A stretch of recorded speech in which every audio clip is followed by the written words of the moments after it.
I never have any idea when this starts recording. There we go. Hello, mystery friends.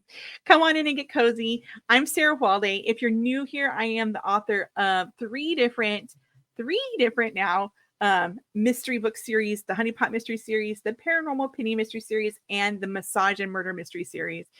And I'm happy to have you here today. But we're not going to be talking really about my books today. We're going to talk about a tradition my family has that we just celebrated this last weekend, and that is our 24-hour readathon. Yep, you heard that right. If you're new and you haven't been here for the other readathons, for 24 hours, we turn off all of our devices other than like our Kindles that we're going to be reading on or our tablets. And we put on music and candles and we sit around and read. This one started Friday night at 8 p.m. and went until Saturday at 8 p.m. And I think this was our sixth time doing it. I'm not 100% sure. It might have been our fifth time. But yeah, it was a lot of fun. We just hung out, we had snacks. We like snuggle on the couch with our blankets, independently, and our books. And we read. My husband, who is a chef, sometimes he reads cookbooks. My daughter, who has a little bit of a print disability, she will listen to audiobooks while doing other things. My son will fluctuate between reading an actual like paper book or ebook to listening to an audiobook as well. And we just have a lot of fun. And I thought I would share with you the books that I read during this readathon, which is what 2024's readathon. I'm going to go a little bit backwards. So the very first book I read, I'm going to review last, and that was The Extraordinary Deaths of Mrs. Kipp. I'm going to talk about this one last because I've got a lot to say about that particular book. But it was really heavy as far as emotional. It was not heavy, it's not the right word. It was very emotional.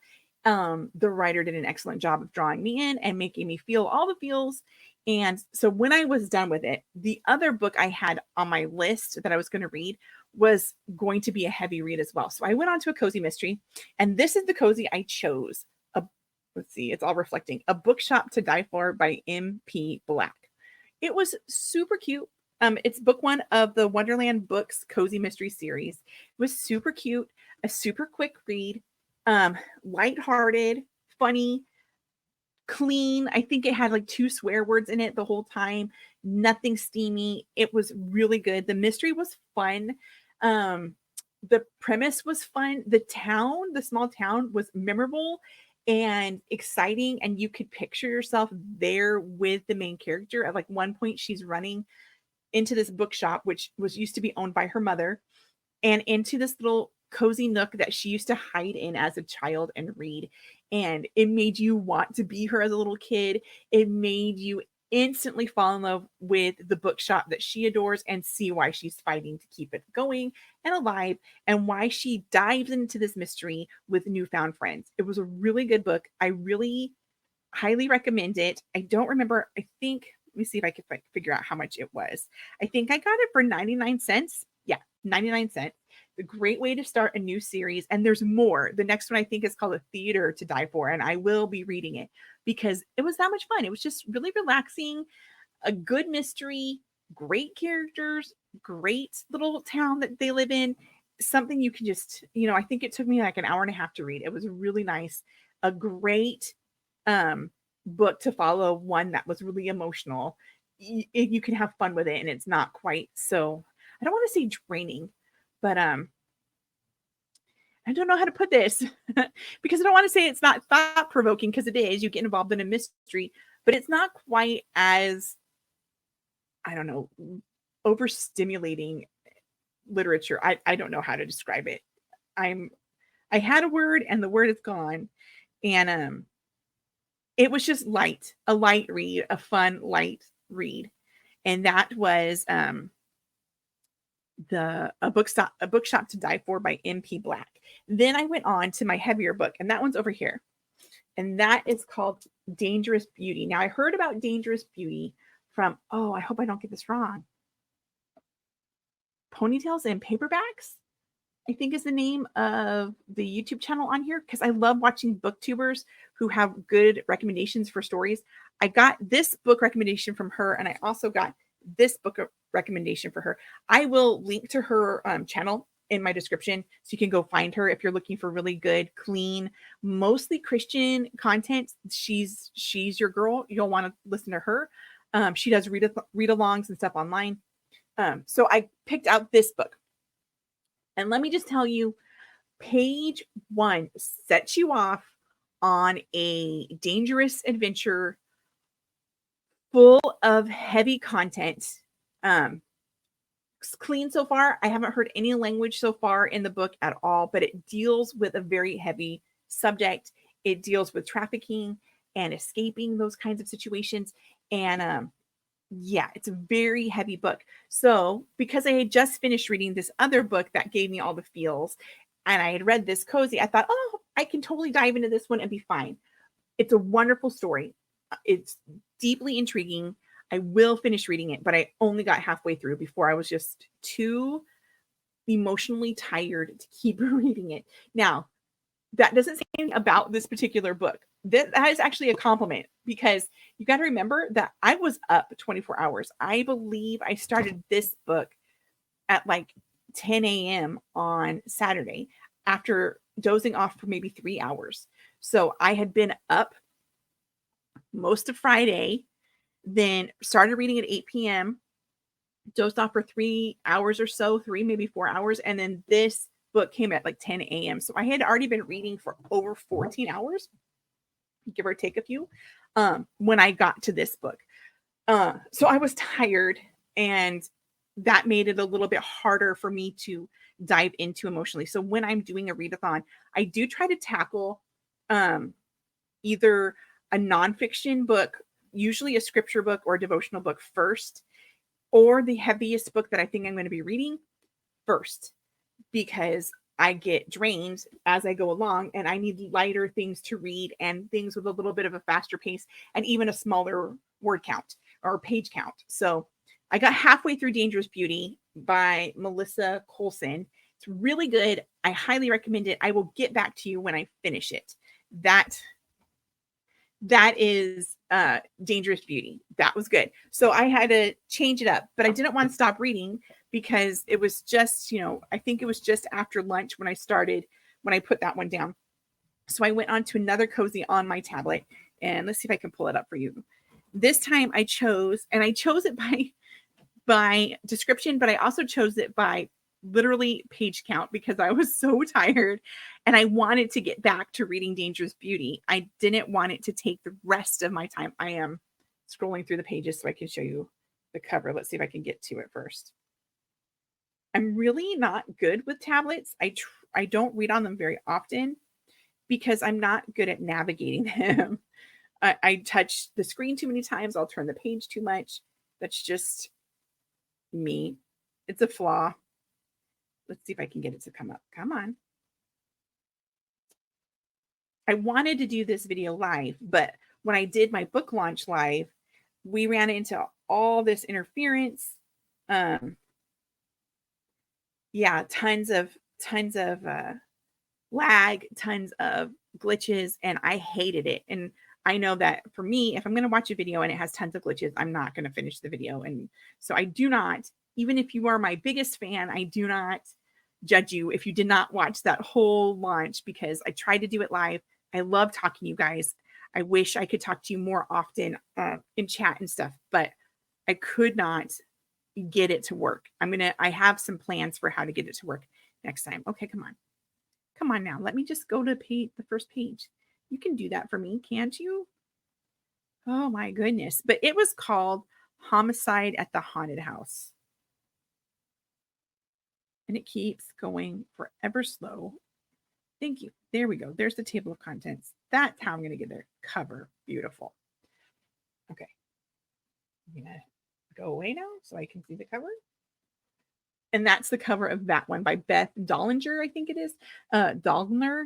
Anyway, Homicide at the Haunted House. It was a little bit more paranormal than I normally read, as in it did have like like witches in it. I don't normally read witchy things. We've talked about that before, but they were in the background and they weren't really pivotal to the story at the moment. It was fun. It was a fun read. Nightmare Arizona Paranormal Cozy Mysteries. It was fun. It was cute. It was fast paced. Um, I could not, I did not guess the killer in this one. I got really close to guessing the killer. He gave me the killer vibes, but I didn't have uh maybe the clues to back up my feelings why I thought it was that. So I couldn't commit to thinking that he was the killer. Whereas in um the homicide, my bookshop to die for, I did not see that killer coming at all. It just, that one surprised me completely. I should have seen it coming. Those are my favorite kinds of mysteries, is when I get to the end of the book and I realize that I should have noticed that this was the killer all along. All right, so Dangerous Beauty, A Bookshop to Die For, and Homicide at the Haunted House. And then this was the first book I read. And actually, it was even voted on to be the first book I read by some of you guys. And it is The Extraordinary Deaths of Mrs. Kipp by Sarah Brunsvold. I don't know. I'm sorry, Sarah. I'm probably butchering that. I'm used to people butchering my last name. I'm sorry that I butchered yours. This book, I know I'm going to sound dramatic, but this happens every so often. This book is life-changing. It changed me inside. It is a wonderful story. And I can't even dig into it enough without giving you spoilers to explain to you how much I liked this book. Just from like the first, I'm looking at it as first page was great. From the first sentence to like the first like little section break, I was hooked. And that was this page and this page to here. I was absolutely hooked. I knew I was going to love this person. I was already smiling. This main character was somebody I wanted in my life. It was somebody I wanted to be, somebody I hope to aspire to be like when I grow up. She was wonderful. And that was Mrs. Kipp. And she was amazing. The huge storyline is great and unfolds well. But there's a lot of backstory that's really good as well that I'm sure other people will like more. But I just loved her. I loved her. I loved her heart for God. I loved her heart for people. She did everything in her power to make people feel comfortable around her and loved and seen and important. And the writer, Sarah, not like you'll ever see this, but if somebody ever brings this to your attention, you do such a good job writing this character and how much she loves people that not only did me as a reader aspire to be the main character, I too felt loved by the main character, like as if she is making me feel at home, like I'm actually in her presence. I cannot explain that anymore. It doesn't make sense. It was totally like breaking the fourth wall of whatever. I feel like I know Mrs. Kipp. I feel like she is somebody also inside me that's trying to get out. And I just love her. I've already bought this book on audio for my sister and my mom. Whether they've checked their email yet to know that it's on audio, it's on the way to you. So if you guys are watching this and you haven't checked your email in a while, the audiobook is sitting there waiting for you because this is such a good book. It made me cry. I cried. I knew the ending going into it, and I still boo-hoo sobbed, cried to where my dog was checking on me because she was like, what is happening? But it's a wonderful book. It's really, really good. There are some books that will make you cry and you'll love them and they'll be great, but you really don't want to revisit this. This is a book I will revisit often. I mean, I bought it on audio for me after reading it. This copy is going to my friend when I see her on Thursday. This one's going to go to her so she can read it. If you have a book club, especially a woman's book club, even more so if it's like a Christian's women's book club or a women of faith, women of faith book club, this is a book to grab to discuss. There are so many different things you can talk about. like the main character in the book is 79. There's another character in the book who's like 22. So it branches a whole bunch of different ages, um, a whole bunch of different situations. It's great for conversation. It is one of my now favorite books.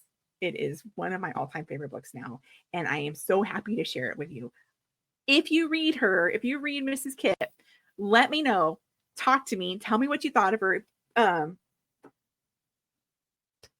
I don't know. I know me gushing too much about it might build it up too much for you. So I don't really want to say any more other than go read it. This book was amazing. And I'm really glad I chose to read it first because it would have been really unfortunate if I was too tired to finish it. Like Dangerous Beauty, I was just too tired to dig into that one more.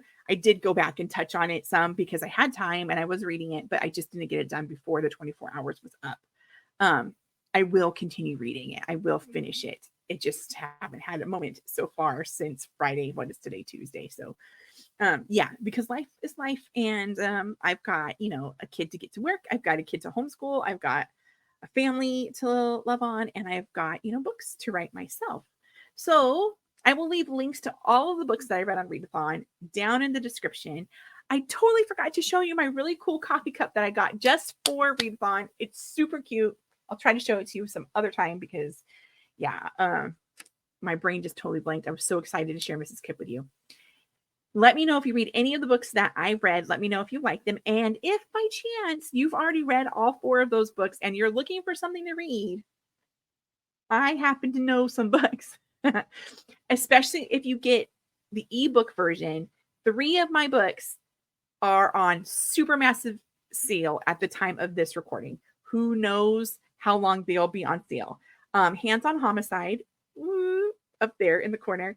She is brand new. She's only been around for like 2 weeks at this time, and she is still 99 cents for a while. So go get her on ebook before she goes up full price. Also, there's Missing on Main Street, which is book 1 of the Honey Pot Mystery Series. It's 99 cents right now. Go check it out. And then there's Grounded, which is book 1 of the Paranormal Penny series. No witches in that series because I don't do witches. That's just me. I don't do witches. She's free right now. So go check her out. And then you can meet some of the characters that live in my mind. I'm not saying any of them are as fabulous as Mrs. Kip, not even comparing. I just know I love these characters and I think you'll love them too. So yeah, read one of the 4 books I read. Let me know what you think, or read one of my other books and let me know what you think. I love hearing from you guys. Have you ever done a 24-hour readathon? Would you be interested in doing a 24-hour readathon? Should we do a 24-hour readathon together live? Like not the whole 24 hours, but like me coming in every 3rd hour and having a live session with you guys and letting you know what I'm reading and you tell me what you're reading. That would be fun. I think that'd be great. Let me know if that's something you're interested in. In the meantime, God bless you, stay cozy, and I'll catch you later. Bye.